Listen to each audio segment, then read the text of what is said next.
Accident prevention in the work place.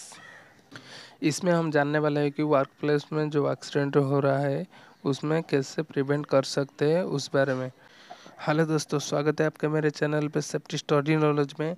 आज मैं लेके आया हूँ टूल बॉक्स टॉक की और एक new topic accident prevention in the work place.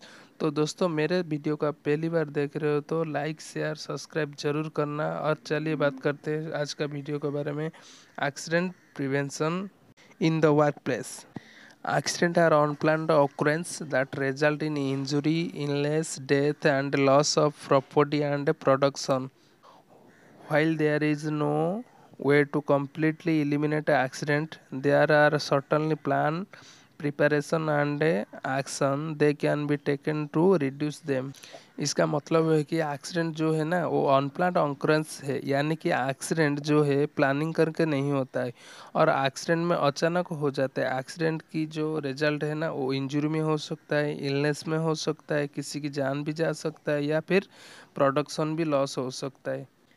देखा जाए कि ऐसा कोई भी ऐसा तरीका नहीं है जिसकी वजह से एक्सीडेंट को कम्प्लीटली एलिमिनेट कर सके या फिर कुछ प्लानिंग करके कुछ जो प्रिपरेशन करके हम उसे रिड्यूस कर सकते हैं। तो दोस्तों चलिए जानते हैं ऐसा कौन सी तरीका है जिसके वजह से हम एक्सीडेंट को रिड्यूस कर सकते हैं। जैसे कि पहला पॉइंट है नो द हैजर्ड, मतलब हैजर्ड को पहचानना। सबसे पहला तरीका ये है कि हमको हैजर्ड के बारे में पता होना चाहिए। जैसे कि हमारा सराउंडिंग में क्या काम हो रहा है, कौन सी वर्क प्लेस में कौन सी हैजर्ड है और उसी की वजह से क्या नुकसान हो सकता है, इसके बारे में हमको पता होना भी चाहिए। और जैसे कि हमें पता चलता है कि वो हैजर्ड को हमें कैसे रिड्यूस कर सकते और हटा सकते, उसके बारे में पहले सोचना है हमें। और आपका आसपास में कोई अनसेफ एक्ट हो रहा है तो पहले आपका सुपरवाइज़र को रिपोर्ट करना चाहिए। अगर आप कोई भी काम कर रहे हो वो पहले आपको पता होना चाहिए कि वो काम के बारे में पूरी की पूरा डिटेल्स पता होना चाहिए और वो काम पे क्या हैजर्ड हो सकता है उस बारे में भी आपको पूरा पता होना चाहिए। उसी में JSA वो जो है ना उससे जो इस्तेमाल करके काम करता है ना उससे पता चलता है कि पर्टिकुलर वो काम पे क्या हैजर्ड हो सकती है।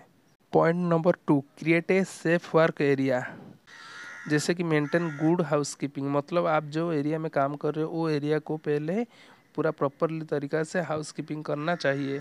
और एक मेन टॉपिक है कि हाउसकीपिंग का साथ साथ आप जो एक्सेस और एग्रेस के जो रूट है, मतलब जो आना जाने का जो रास्ता है वो रास्ता को प्रोवाइड करना चाहिए।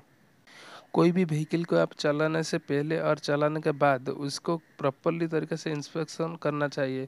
और आप जो भी व्हीकल को चला रहे हो आप उसे सेफली चलाना है। जो भी काम कर रहे हो आप उसी के बीच में आपको ब्रेक लेना चाहिए, मतलब जो रेस्ट करना चाहिए और उसी के अराउंड में मूव होते रहना है कि उसके आसपास में घूमना चाहिए। और कोई भी आप ऐसे कंटिन्यूसली जो काम है ना उसे करना नहीं चाहिए, क्योंकि ना उसके फैक्ट्स जो है ना आपका बॉडी के ऊपर हो सकता है, मतलब आपको ज़्यादा पेन हो सकता है। ठीक है। Point number 3, personal protective equipment, मतलब स्वयं सुरक्षित उपकरण, इसके बारे में हम जानेंगे।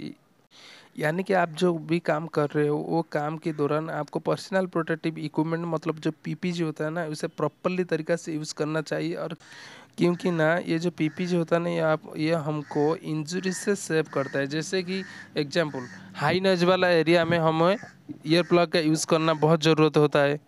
और एग्जांपल क्या है ना, जैसे कि आप हाइट वर्क में काम कर रहे हो, वो हाइट वर्क में काम करने के लिए आपको सेफ्टी बेल्ट का यूज़ करना चाहिए। सेफली मतलब आप जो सेफ्टी बेल्ट तो पहन लोगे, पूरा उसे एंकरिंग करना चाहिए सही तरीक़ा से।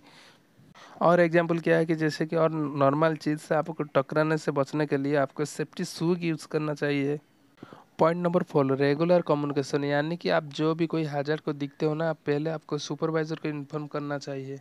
और एग्जांपल ये है कि जब भी कोई सेफ्टी की प्लानिंग होता है ना आपको इन्वॉल्व होके उसके जो जो भी आपको पॉइंट्स है उस बारे में आपको बताना चाहिए।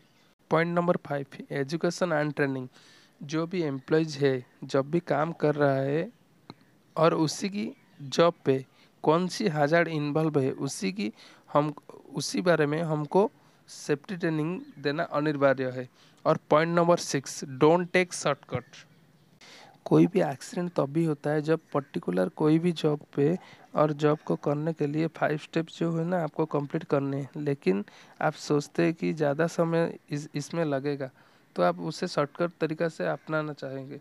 तो ऐसे शॉर्टकट को आप नहीं लेना है तो जिसकी वजह से आपका एक्सीडेंट का सामना करना पड़े। आप शॉर्टकट लोगे तो एक्सीडेंट का सामना करना पड़ेगा। इसके लिए हमको देखो एक मेन टॉपिक है, हम कोई भी काम के टाइम में ना कोई भी शॉर्टकट नहीं लेना है। शॉर्टकट तरीका को अपनाओगे और एक्सीडेंट का सामना करना पड़ेगा। Point number 7, post proper signage.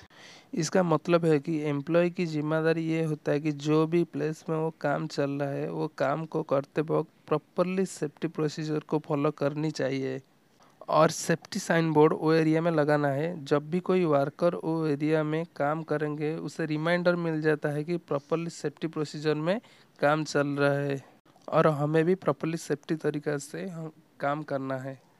इस तरीक़े से ये जो सर्वे फैक्टर्स के मदद से आप एक्सीडेंट को प्रिवेंट कर सकते हो। तो दोस्तों आशा करता हूँ कि ये वीडियो के माध्यम से आपको पता चल गया होगा कि वर्क प्लेस में जो भी आप काम कर रहे हो वो काम करने के लिए मतलब वो काम करने के टाइम पे भी जो भी एक्सीडेंट होता है उस एक्सीडेंट को कैसे प्रिवेंट कर सकते हैं। तो दोस्तों आशा करता हूँ कि मेरा वीडियो आपका अच्छा लगा होगा। मेरा वीडियो आपका अच्छा लगे तो लाइक शेयर और मेरे चैनल को सब्सक्राइब जरूर करना। फिर मिलेंगे और एक न्यू टॉपिक के साथ। Take care.